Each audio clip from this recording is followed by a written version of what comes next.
So our next speaker will be known to the majority of you, Jerome Goldberg, past president of the Shoulder and Elbow Society, very experienced shoulder surgeon who has actually retired from surgical practice recently, but still is gracing us with his knowledge and information and continues in practice seeing complex patients and second opinions, and we're very glad that he's stayed as part of our practice to share his knowledge and wisdom with us. And Jerome, if I could ask you to talk about instability surgery, please. Thanks, Doron. Doron, John said it's easier to use this than it is a Dyson vacuum cleaner, whatever that is. Okay. Look, it's always great to be the last speaker of the day. Thanks, Doron. I thought I might tell you a little story. There's this couple at the golf club after a round of golf. I actually don't mind you not being audible with this joke, but I might just move this a little bit higher. It's not a joke, Doron. Is it on? They look. Is it on? Sorry. Pants are very tight. Yes, well, Jerome won't go on the diet that we've prescribed for him. So I know you're all weary. There are quite a few weary faces there, so I'll tell you a little story. A couple having a beer in the bar at the golf club after a round of golf, and the wife says to the husband, "If I die, are you going to get remarried?" And the husband thinks, and he says to his wife, "Look, after a requisite amount of time, I suppose I will get remarried because I'll get a bit lonely and you need a bit of companionship." And she nods her head. And she said, "Are you going to use our bed?" And he said, No, I'll get a new bed. That's the least I can do." And then she said to him, "Are you going to let your new wife wear my jewellery?" And he said, No, I'm going to give the jewellery to the girls, so she'll have to come with her own jewellery. Then she says to him, "Are you going to let your new wife use my golf clubs?" And he said, "No, she's left-handed." Okay. I think I've got your attention. I wanted to tell another joke, but Doron said I'd sound like Harvey Weinstein, so I decided not to. Yeah. I have no relevant disclosures for today's talk. What I am going to talk about is my evolution of shoulder instability surgery. And a couple of years ago, we looked at 25 years of my surgery, and we looked at patient numbers and the operations that we did for them. And what we found was, initially in the late 90s, we were doing all open stabilisations. Then arthroscopy came online. There was new instruments, new techniques, and all of a sudden I started doing all these arthroscopic stabilisations. But with time and with some insight, I noted that not all my arthroscopic results were as good as I wanted. And in the last 10 years of my practice, I did more open stabilisations and less arthroscopic stabilisations. And I just wondered if my colleagues around the country found the same. So we got the Medicare item numbers for shoulder instability surgery, and again, all the people in the country were finding that they were doing less arthroscopic stabilisations with time and more open stabilisations. So why is that? And why do we do certain operations for different people? That's something that we'll discuss. So what operations are available? Well, we can divide them into two main types: arthroscopic surgery and open surgery. And arthroscopic surgery involves repairing the torn labrum if it's torn, plicating the capsule, especially if it's a voluminous capsule, remplissage, which I'll discuss a little bit later, but essentially it's putting the infraspinatus into the Hill-Sachs lesion, and a combination of those operations. When we look at open stabilisations, there are two main types: what we call the soft tissue types, which involve repairing the labrum and plicating the capsule or doing a capsular shift, and the bony procedures, which are commonly known to you as a Latarjet procedure, named after the Frenchman Latarjet. So what do we know? Well, we know that arthroscopic and open surgery generally give good results. Open surgery is much more reliable in contact athletes. Arthroscopic surgery gives poor results, especially when there is bone loss, either of the glenoid, the humeral head, or both. The rehabilitation and the post-operative management is similar for both types. And repairing a Hagel lesion or a capsular lesion, it's called a humeral avulsion of the glenohumeral ligament, arthroscopically is risky to the axillary nerve. So taking all those into account, how do we approach this? So in the 1990s to 2000s, I almost exclusively did open stabilisations. And what we did is we repaired the labrum with these anchors, which were little metal studs with sutures attached. But we found that there was a failure rate. And we also, in most cases, did a capsular shift where we made a T-shaped incision in the capsule and we essentially double-breasted the whole capsule. Sorry.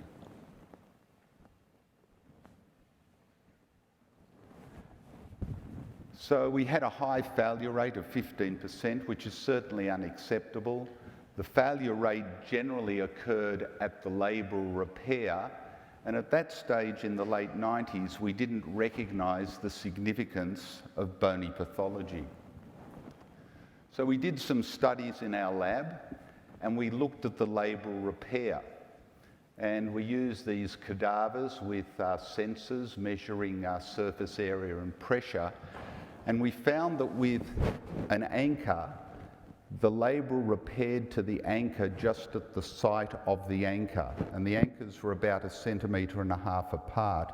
So you had areas where the healing was less satisfactory between the two anchors. Then when we looked at a transosseous repair where we put the sutures through the bone, it's technically far more difficult. We noted that there was more surface area, more pressure, less gap formation, the repair was stronger, there was a higher load to failure, and we postulated that the patients got better healing. So from 2000 to 2014, we changed our technique and we used this little device to make these holes.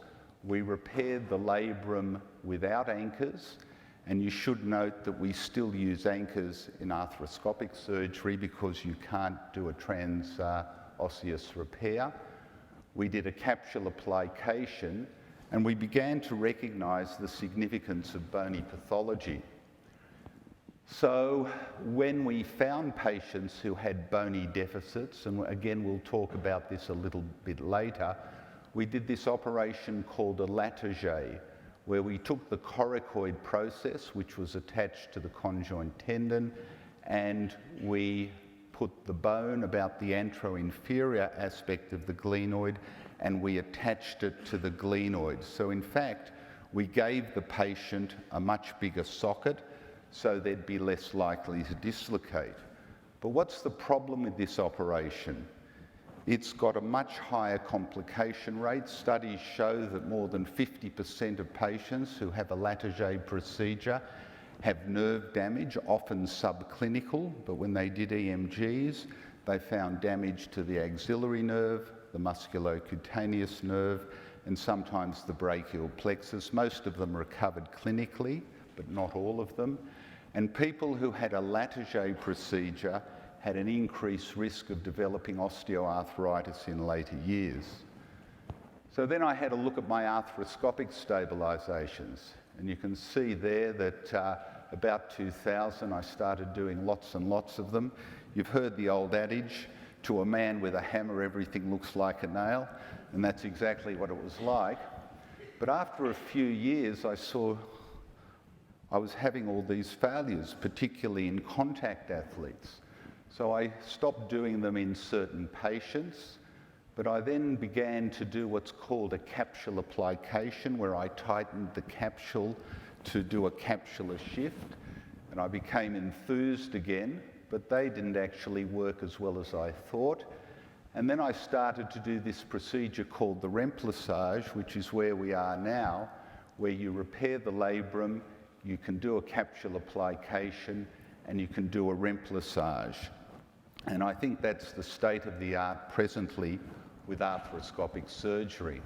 So when I started, we did arthroscopic surgery using these little tacks to tack down the labrum, but we didn't do anything to the capsule. And then we used these knotless anchors, repairing the labrum to the bone. But the failure rate was unacceptable, especially in very active patients. So from 2000 to 2010, I repaired the labrum with anchors and with sutures, and that allowed me to actually tighten the capsule at the front as well.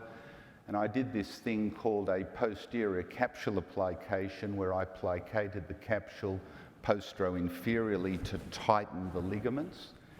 And in selected patients, we closed the rotator interval at the front of the shoulder, but that unfortunately leads to some limitation in movement.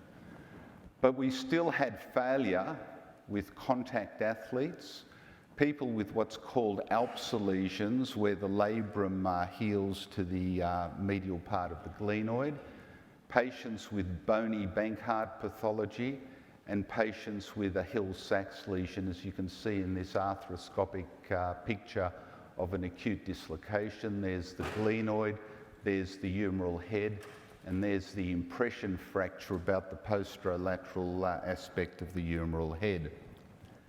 So between 2010 and 2014, I started to do all these remplissage procedures of the Hill-Sachs lesion, and that's an arthroscopic picture looking from above. You can see we've repaired the labrum. The patient had a panlabral tear, and we put these anchors in the Hill-Sachs lesion of the humeral head.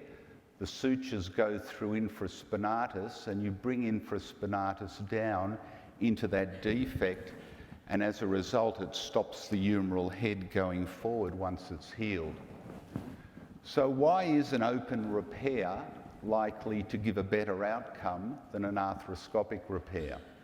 Well, firstly, in an arthroscopic repair, you use suture anchors, and we've shown that transosseous labral repair is stronger. And an open capsule application, a capsular shift, tightens the capsule by about 50%. When you do an arthroscopic plication,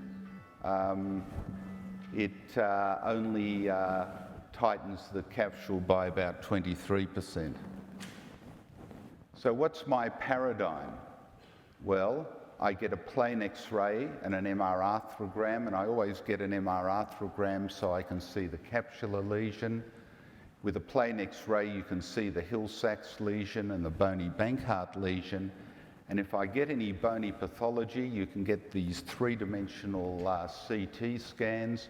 And you can see here, this patient has lost the front of their glenoid, and they've got a big Hill-Sachs lesion in the back of the humeral head. So with these CTs and MRIs, we can actually work out the amount of bone loss.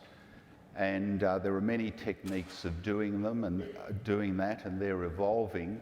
But essentially, if you've lost 20% of the glenoid or 20% of the humeral head, and they're called unipolar lesions, so if you have a lesion of the glenoid that's 20%, or a separate lesion of the humeral head that's 20%, or a bipolar lesion where you've got a lesion of both the humeral head and the glenoid, which combined measures 30%, then those patients are not likely to do well without anything apart from a Latarjet. So, and this is a bit complicated, this slide, but there's a picture in your hand, or it's documented in your handout. I divide the patients that I see into these 6 categories. And they're the type of patients who I consider a contact, or what we call active individuals. And I look at the patients who have different pathologies. So a labral tear only in a non-contact athlete, a labral tear only in a contact athlete, those who have instability with a superior labral tear, a slap lesion alone, those who have a stretched capsule but no bony damage, and we're talking about multi-directional instabilities, people with hypermobility and ligamentous laxity.